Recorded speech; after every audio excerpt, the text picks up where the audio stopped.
시청자 여러분 안녕하십니까? 10월 17일 화요일 KTV 대한뉴스 시작합니다. 먼저 오늘의 주요 뉴스입니다.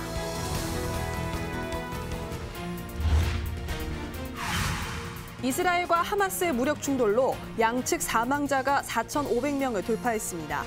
격전지였던 가자 지구에 아직 수습되지 못한 시신 1,000구가 더 있다는 소식이 전해졌습니다.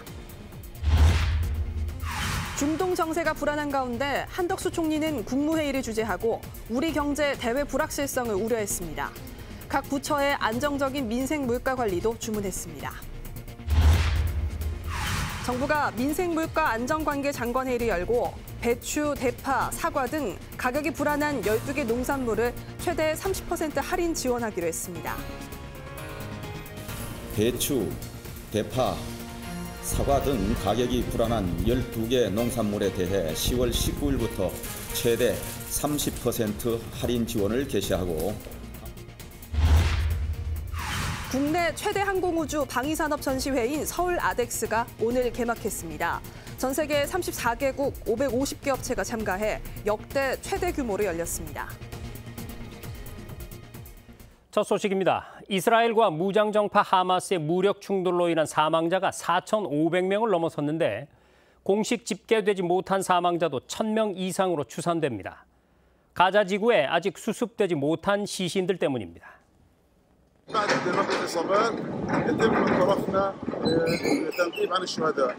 مع العلم أن عدد الشهداء حسب الإحصائية الداخلية يفوق ال1000 شهيد تحت الأنقاض.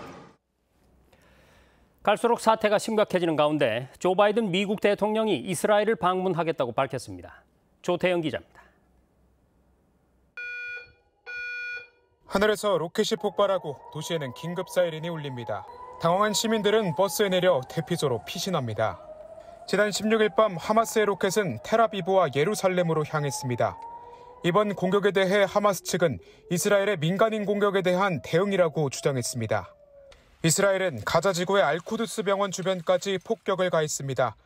매일 이어지는 공습에 도시는 폐허가 됐고 잔해에 깔려 수습되지 않은 시신도 1,000구 이상인 것으로 전해지고 있습니다.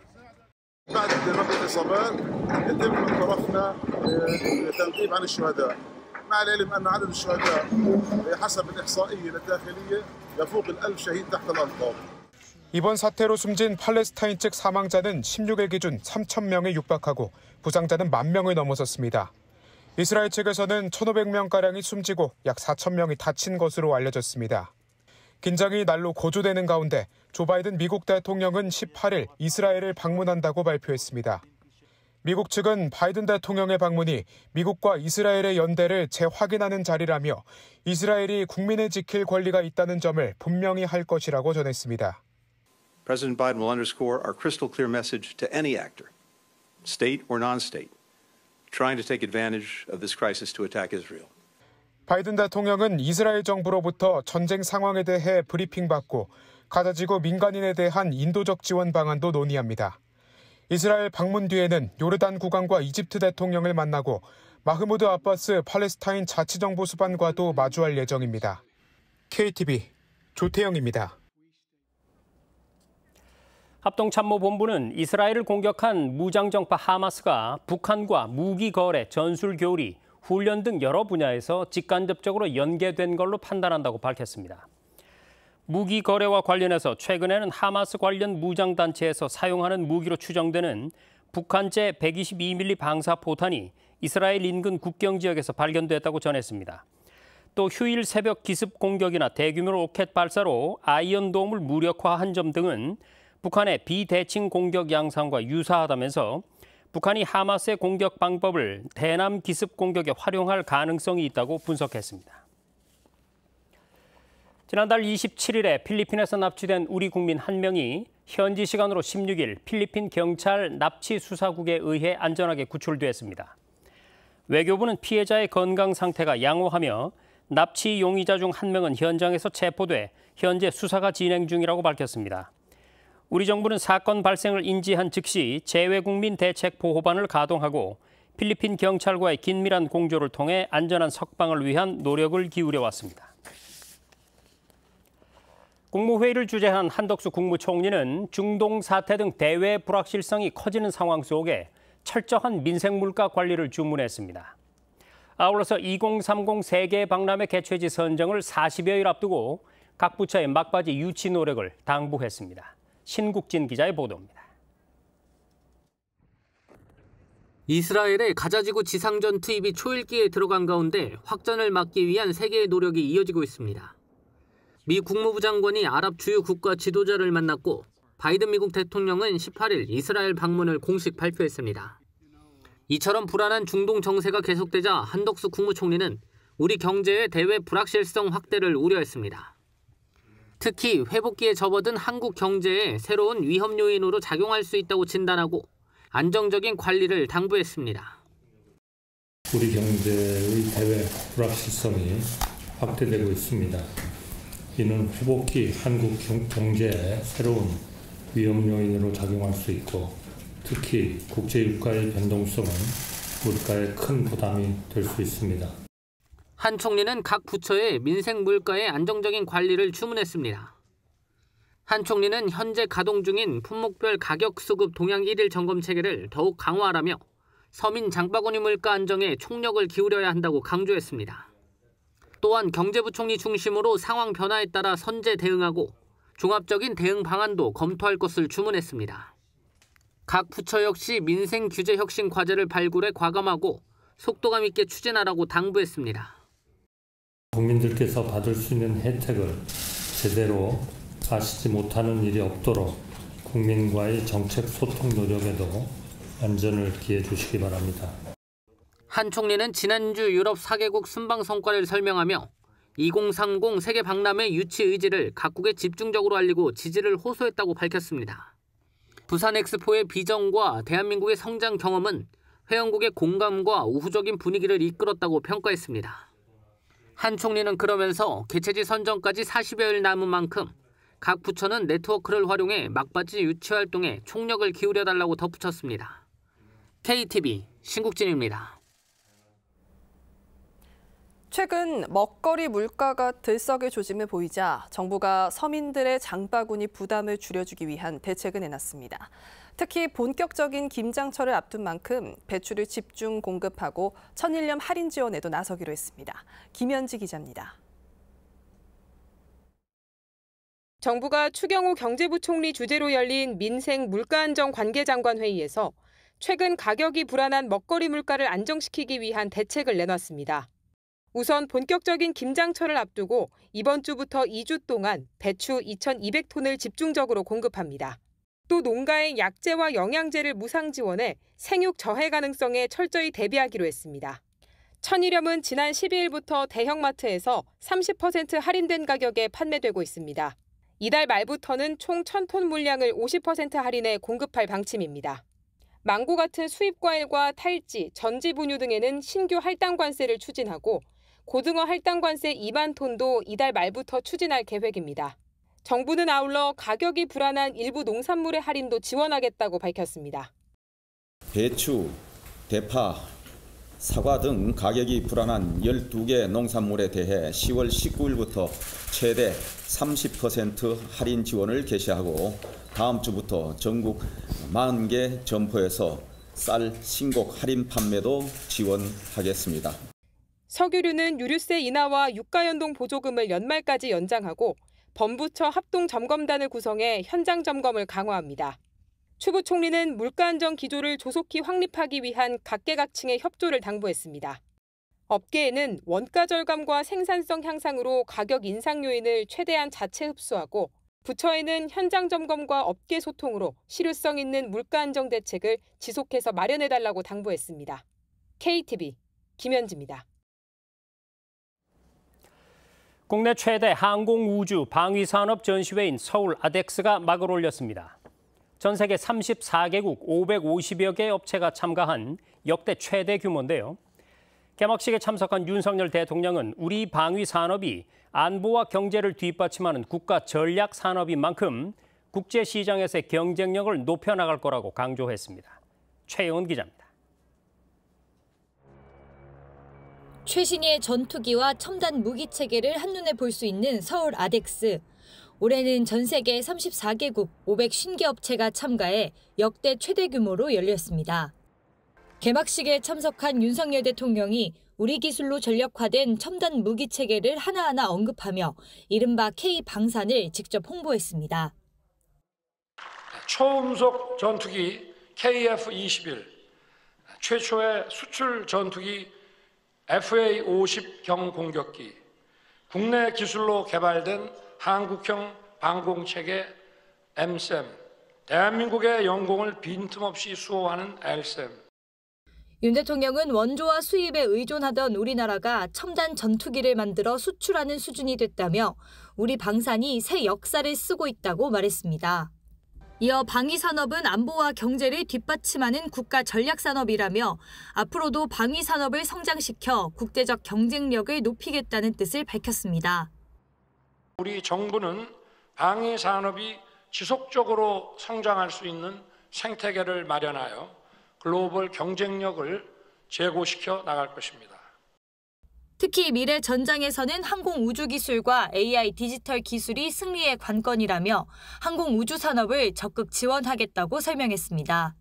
윤 대통령은 아울러 이번 아덱스 전시에 참가한 미군 전력을 언급하며 피로써 자유민주주의를 지켜온 한미동맹의 압도적 역량을 직접 확인할 수 있을 거라고 말했습니다. 윤 대통령은 이날 공군 블랙이글스의 축하 비행을 관람하고 방산업체 부스를 방문해 관계자들을 격려했습니다. KTV 최영은입니다.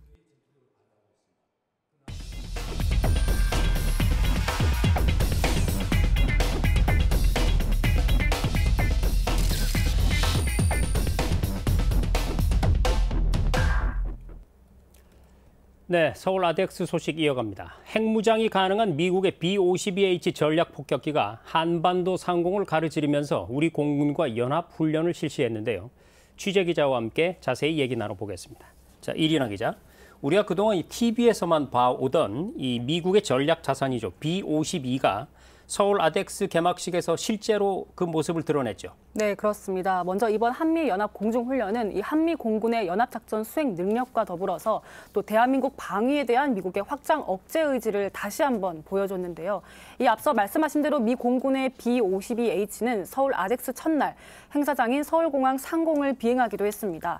이 전시회 참석자들이 육안으로 볼 수 있을 정도로 낮은 고도에서 비행을 했는데요. 개막식 축하 비행에 참여한 뒤에는 이 국내 공군 기지에 착륙한 것으로 전해졌습니다. 이 미군의 전략 폭격기가 국내 공군 기지에 착륙한 것은 이번이 처음입니다. 네, 우리 전투기들도 오늘 개막식에 대거 참가해서 상공을 갈랐는데요. 어떤 전투기들이 참가했는지 또 설명해 주시죠. 네, 이번 아덱스 개막식에는 정말 총출동을 했습니다. 먼저 우리 공군 특수비행팀 블랙 이글스가 편대를 이뤄서 하늘을 수놓았는데요. 이 아슬아슬한 고개 비행을 펼치면서 서울 상공에 태극 무늬를 그리기도 했습니다. 이 국산 초음속 전투기 KF-21 보람에도 늠름한 모습을 드러냈는데요. 이 특전사 대원들의 고공 강화는 물론 F-35A, FA-50 등 최첨단 공군 전력의 사열 비행도 이어졌습니다. 자, 이번 전시에 이 전 세계 550개나 되는 방산업체가 참여해서 역대 최대 규모가 되지 않았습니까? 이 K방산의 수출길 확대 도움이 많이 될 것 같은데 어떻습니까? 네, 그렇습니다. 이 참여 업체도 많은 데다가요. 또 전 세계 71개국 200여 명의 바이어도 방문을 합니다. 이 아덱스 행사 기간 동안 14개국의 공군 참모 총장들도 참석을 해서 우리나라와 국방 또 방위산업 협력 방안을 논의할 것으로 보입니다. 이 국내 항공과 방산 기업들의 첨단 기술들이 총출동하기 때문에 이번 기회를 통해서 수출 상담도 상당할 것으로 보이는데요. 특히 한국항공우주산업 카이는 우리 기술로 만든 초음속 전투기 KF-21을 이번 전시를 통해서 최초 시범 비행을 보이기도 했습니다. 이 국산 전투기의 고기동성과 우수성을 입증했습니다. 또 여기에 F-35A 스텔스 전투기와 최근 이스라엘이 급파돼서 우리 국민을 철수시킨 KC-330 시그너스 다목적 공중급유기도 현재 군이 운용 중인 주력 항공기들이 다양하게 선보였습니다. 이 주최 측에서는 이번 전시를 통해서 수출 상담액이 2021년보다 약 20억 달러 늘어난 우리 돈으로 약 33조 원에 달할 것으로 예측하고 있습니다.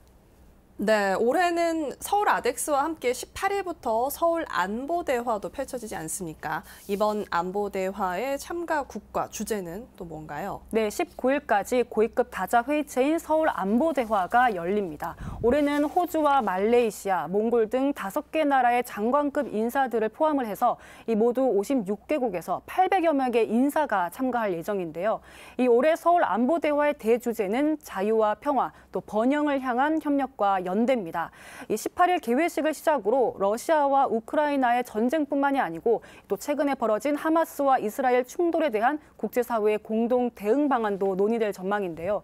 또 북핵 위협과 국제사회의 대응 방안에 대한 논의와 더불어서 정전 70주년의 의미에 대해서도 다룰 것으로 보입니다. 네, 이 어떻게 안보를 지킬 것인가를 논의하는 안보 대화와 또 실제로 첨단 무기를 보고 살 수 있는 아덱스가 동시에 열린다는 점, K방산의 진출에 탄력을 받기를 기대해 보겠습니다. 이리나 기자 수고 많았습니다.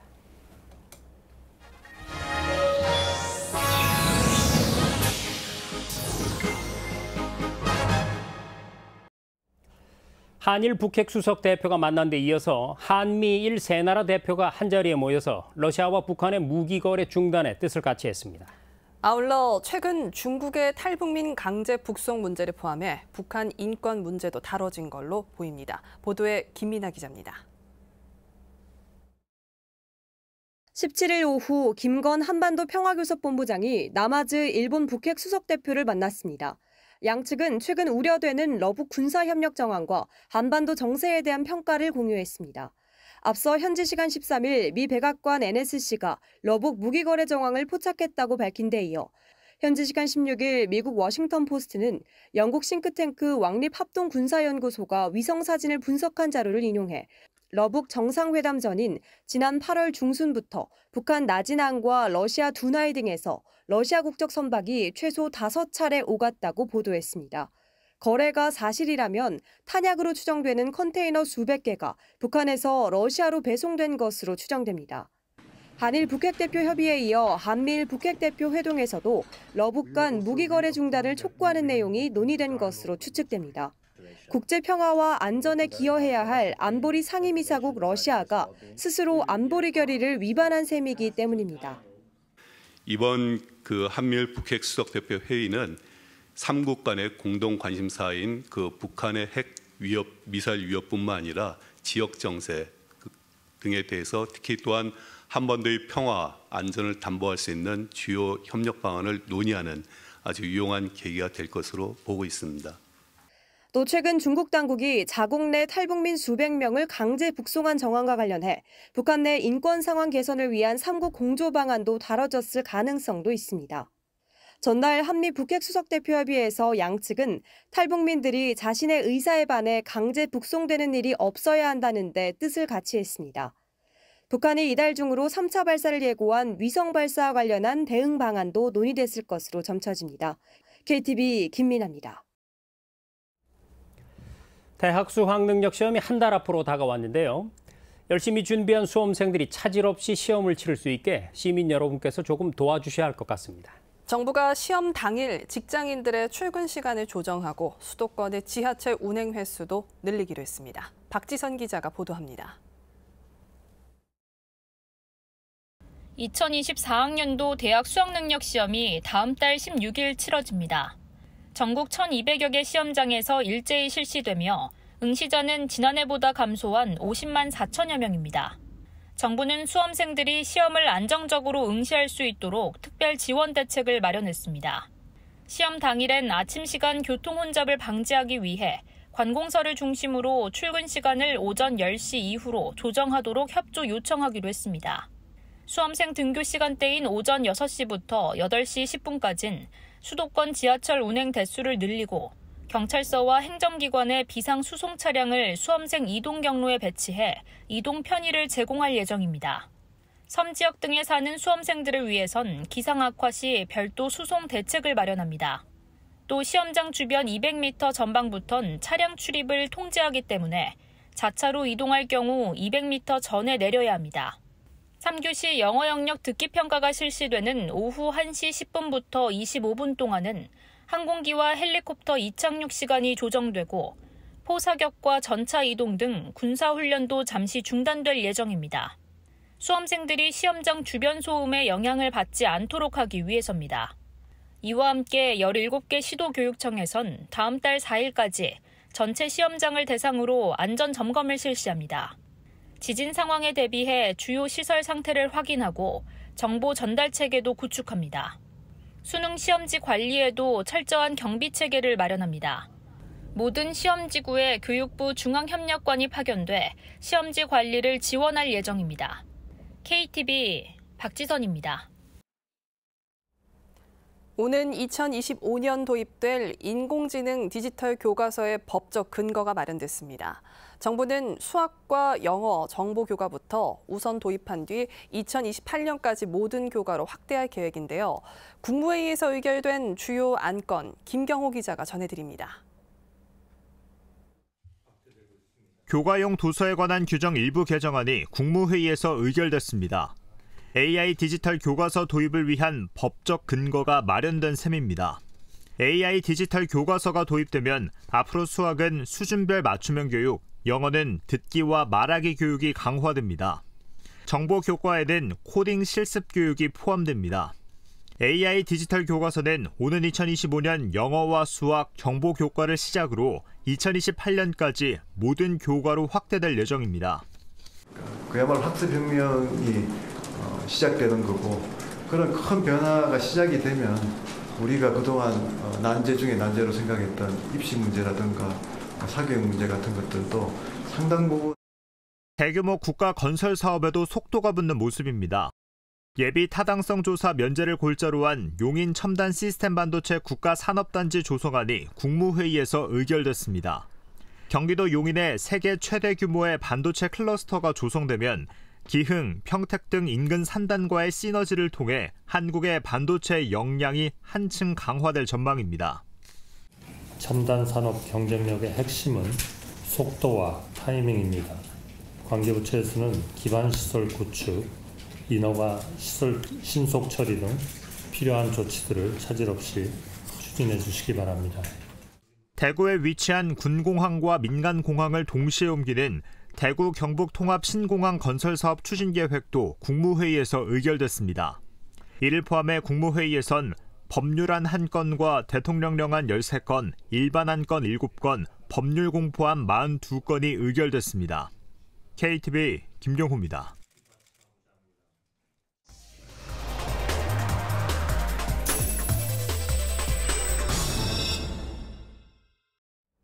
감사원이 비영리 단체들에 대한 지원이 제대로 이루어지고 있는지 들여다봤더니 경비와 인건비를 허위로 지급하는 등 위법 사항이 무더기로 적발됐습니다. 감사원은 단체 대표 등 73명을 보조금법 위반 등의 혐의로 경찰에 수사 의뢰했습니다. 윤현석 기자입니다. 정부가 지난 6월 실시한 민간단체 국고보조금 사업 감사에서 부정사용 금액 314억 원이 확인됐습니다. 또 보조금을 업무와 관련 없는 정치적 내용의 강의에 활용한 한 통일운동단체의 사례 등 1,865건의 보조금 부정사용 사례도 파악됐습니다. 이 같은 결과에 비영리 민간단체 지원에 대한 감사원 차원의 강도 높은 감사가 필요하다는 목소리도 높아졌습니다. 국민들도 주머니 사정이 굉장히 경기가 안 좋아서 어렵기 때문에 그 실수를 가지고 보조금을 지급하는 돈에 대해서는 더욱더 저는 철저하게 그 목적에 부합하게 사용되고 있는지, 회계는 투명하게 되고 있는지를 감사해야 한다고 생각합니다. 이에 감사원은 비영리 민간단체 지원 실태 감사에 착수했습니다. 감사 대상으로는 비영리 민간단체와 업무 관련성이 높은 행정안전부와 통일부, 외교부 등 7개 기관과 각 기관이 지원하는 민간단체를 지정했습니다. 감사원 특별조사국은 비영리 민간단체 회계부정과 정부의 보조금 교부, 정산 등 관련 업무 전반을 살폈습니다. 강도 높은 감사를 진행한 특별조사국은 감사 결과 46건의 위법, 부당사항을 확인했다고 밝혔습니다. 감사원에 따르면 문화체육관광부와 국방부의 보조사업에 참여한 A 비영리 단체의 경우 허위 경비를 지급한 후 되돌려받는 방식 등으로 보조금 10억여 원을 횡령했습니다. 외교부 보조사업에 참여한 B단체는 퇴직하거나 근무하지 않은 임직원에게 인건비를 허위로 지급해 보조금 1억여 원을 횡령한 사실이 나타났습니다. 이 밖에도 보조사업 대표와 가족사위 허위 계약을 체결해 보조금을 횡령한 사례와 이미 개발한 제품을 새롭게 개발한 것처럼 서류를 제출한 사례도 감사를 통해 확인됐습니다. 감사원은 10개 단체의 조직적 횡령 등이 확인된 만큼 신속한 수사가 필요한 사항에 대해 경찰청에 단체 대표 등 73명을 횡령과 사기, 보조금 관리에 관한 법률 위반 등의 혐의로 수사 의뢰했다고 밝혔습니다. KTV 윤현석입니다. 정부가 어르신 3,000명 이상을 선발해 경로당 등 소규모 취약시설의 안전점검원으로 양성하기로 했습니다. 노인 일자리 창출과 아울러 보다 꼼꼼한 시설물 안전관리 효과도 기대됩니다. 이혜진 기자가 보도합니다. 어르신들이 주로 이용하는 경로당. 오래된 시설은 노후화로 인한 불편이 큽니다. 점검할 시설은 많은데 지자체 관리 인력이 부족한 것도 문제로 제기되고 있습니다. 8,000건 이상 점검 신청이 들어오고 있지만 지원 가능한 점검은 연간 4,000건에 불과해 한계에 달한 상황입니다. 정부는 이런 문제를 해결하기 위해 오는 2027년까지 노인 일자리 참여자 3,000명 이상을 선발, 소규모 취약시설 안전점검 전문 인력으로 양성하겠다고 밝혔습니다. 소규모 취약시설은 시설물 안전법상 재난위험에 취약한 경로당이나 어린이집, 재래시장을 뜻합니다. 시니어 안전점검 전문 인력 양성으로 점검 18만 건 이상이 이루어져 안전관리가 한층 강화될 전망입니다. 안전점검비 2,700억 원 투자 효과는 물론 양질의 노인 일자리 창출도 기대할 수 있습니다. 지역사회에 꼭 필요한 곳에 어르신 일자리가 생기는 셈입니다. 노인 일자리로 아동등 취약계층 돌봄 사업을 보완하고 취약시설 안전점검 지원을 확대해 지역사회 안전도 확대해 나가겠습니다. 이번 어르신 안전점검 전문인력 양성 계획이 원활히 추진되도록 보건복지부는 경로당 안전점검 기준을 정비하기로 했습니다. 국토교통부는 채용된 안전점검원이 수월하게 일할 수 있도록 점검용 스마트 웹을 보급합니다. 실시간 성과 검증은 국토안전관리원에서 하는데 시니어 안전점검 결과의 신뢰성을 확보할 계획입니다. 시니어 안전점검원은 채용 지역에 사는 60세 이상일 경우 누구나 지원 가능합니다. 건축이나 토목 등 관련 자격증 소지자에겐 가점이 부여됩니다. KTV 이혜진입니다. 그동안 농산물 도매 유통을 하려면 직접 도매 시장에 가서 대면 거래를 해야 했는데요. 다음 달 말부터는 시장에 안 가고도 전국 단위의 통합 거래가 가능해집니다. 온라인 농산물 도매 시장 개설 소식 최다희 기자가 전해드립니다. 빨갛게 익은 청도반시가 담긴 상자가 차곡차곡 쌓여 있습니다. 중도매인들이 경매할 과일을 신중하게 살핍니다. 경매가 시작되자 경매사는 빠른 속도로 과일 구매를 유도하고 중도매인들은 좋은 과일을 싸게 구입하기 위해 연신 전자단말기를 누릅니다. 낙찰된 물건은 곧바로 지게차에 실려 중간 도매 업체로 옮겨집니다. 우리에게 오는 농산물은 대부분 이렇게 도매 시장을 경유해서 오게 되는데 이때는 지역 단위의 거래만 가능합니다. 온라인 도매 시장이 개설되면 시공간 제약 없는 전국 단위의 통합 거래가 가능해집니다.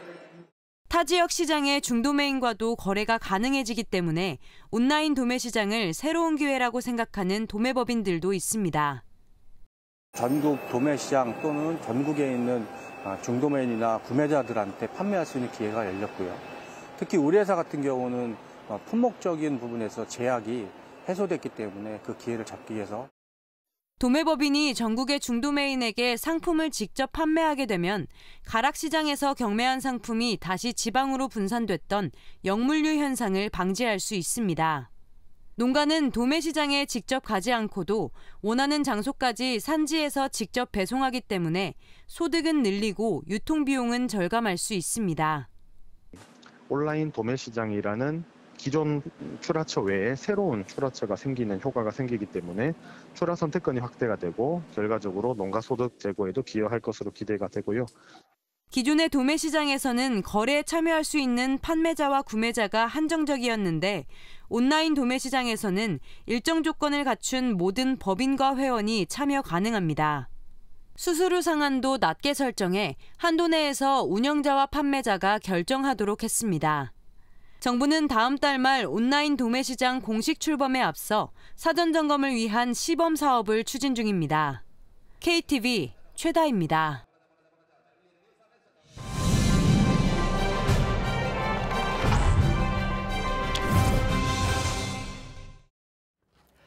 올해 나온 자동차 등록 통계를 보면 우리나라 국민 1.99명당 한 대꼴로 자동차를 보유하고 있다고 합니다. 이 정도면 가히 휴대전화에 버금가는 생필품이라고 할 만하지만 자동차만이 갖는 중요한 특성이 하나 있으니 바로 세금이나 복지 지원금을 산정할 때 소득이나 재산의 가치를 따지는 기준이 된다는 사실인데요. 그런 의미에서 올해는 각종 민생 정책에서 가치의 저울이 되는 이 자동차라는 기준을 한층 공정하게 만든 한 해라고 할 만합니다. 먼저 현재 배기량에 따라서 부과되고 있는 자동차세가 차값을 기준으로 바뀝니다.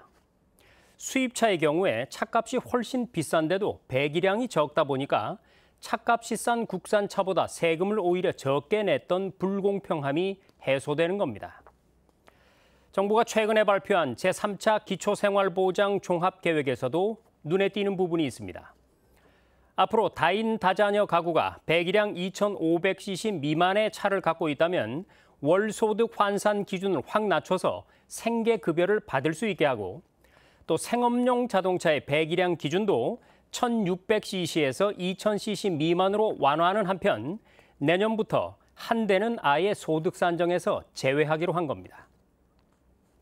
공정하지 않은 잣대로 인해 복지 혜택의 사각지대에 가려진 진짜 약자 찾아내기.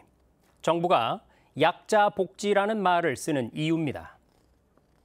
조세와 복지 기준선의 공정성을 높이는 노력이 실효를 거둬서 국민 개개인이 처한 사정과 처지를 충분히 헤아리고 반영하는 맞춤형 복지의 시대가 앞당겨 실현되기를 기대해 봅니다. 정책의 자물쇠를 여는 열쇠말, 공정한 가치의 저울이었습니다.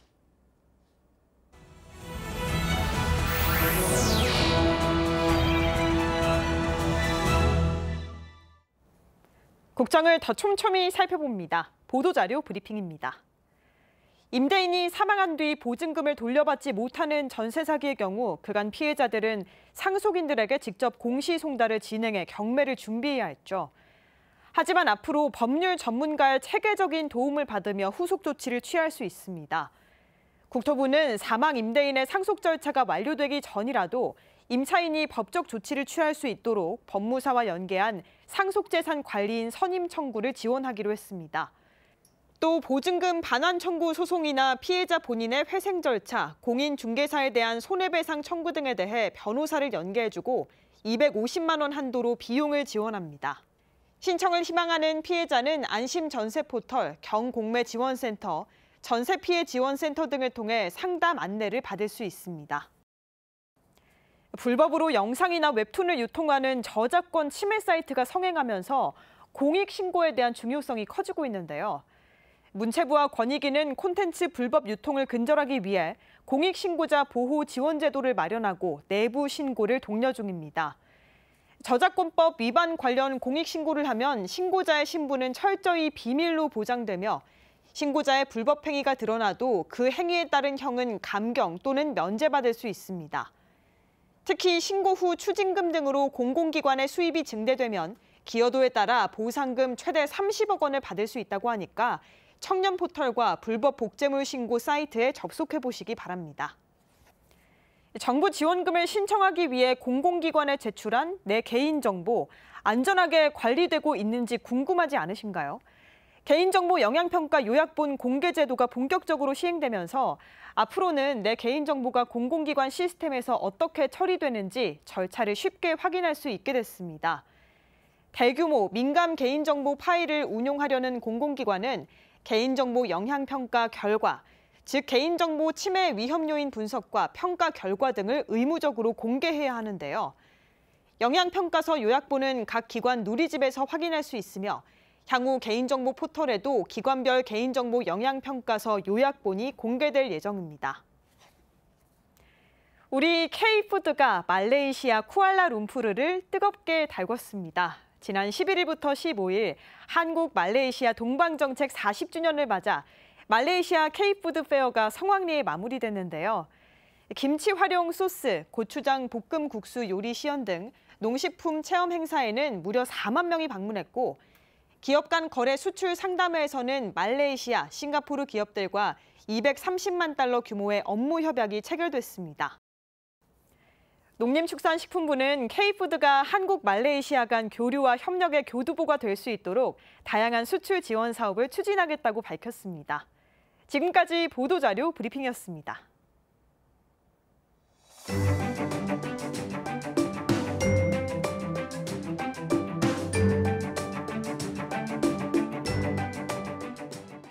안녕하세요. K웨더 라이프스타일 예보 박서훈입니다. 오늘 전국 하늘은 아주 화창한데요. 맑은 날씨가 이어지다가 내일 오후 들어 점차 구름 많아지겠습니다. 한편 내일 수도권과 충청권의 공기질이 탁하겠습니다. WHO 기준 미세먼지 농도가 한때 나쁨에서 나쁨 수준을 보이겠으니 호흡기 건강관리에 유의하시기 바랍니다. 내일도 일교차가 크겠습니다. 오늘 밤 기온이 많이 내려가 내일 아침 내륙 많은 곳에 서리가 내리기도 하겠고 높은 산지에는 얼음이 어는 곳도 있겠는데요. 낮 기온은 전국 대부분 지역에서 20도를 웃돌겠습니다. 내일 아침 기온은 서울 10도, 대구 8도 보이겠고 한낮에는 서울 21도, 대구 23도로 일교차가 10도 이상 벌어지겠습니다. 다음은 자세한 지역별 내일 기온입니다. 중부지방 서울 10도, 수원 9도, 대전과 춘천 7도로 아침을 시작하겠습니다. 한낮 최고 기온은 서울과 수원 21도, 대전 22도, 춘천 19도 보이겠습니다. 동해안 지방의 아침 기온은 속초 11도, 강릉 10도입니다. 낮에는 23도까지 오르겠습니다. 남부지방 광주 10도, 부산과 제주 14도로 아침을 맞이하겠습니다. 한낮에는 전주 22도, 대구 23도가 예상됩니다. 전해상 구름 많은 가운데 물결은 잔잔하겠습니다. 목요일 경북 남부와 경남을 제외한 전국에 비가 내리겠고 금요일에는 남부지방에 비가 오다 그치겠습니다. 날씨였습니다. 북한산에서 올가을 첫 단풍이 관측됐습니다. 평년보다는 이틀 정도 늦은 단풍인데요. 지리산 등 남부지방은 이번 주말부터 단풍 축제 등 다양한 행사가 열린다고 하니까요. 주말에 나들이 계획에 참고하시면 좋을 것 같습니다. KTV 대한뉴스 오늘 저희가 준비한 소식은 여기까지입니다. 시청해주신 여러분 고맙습니다.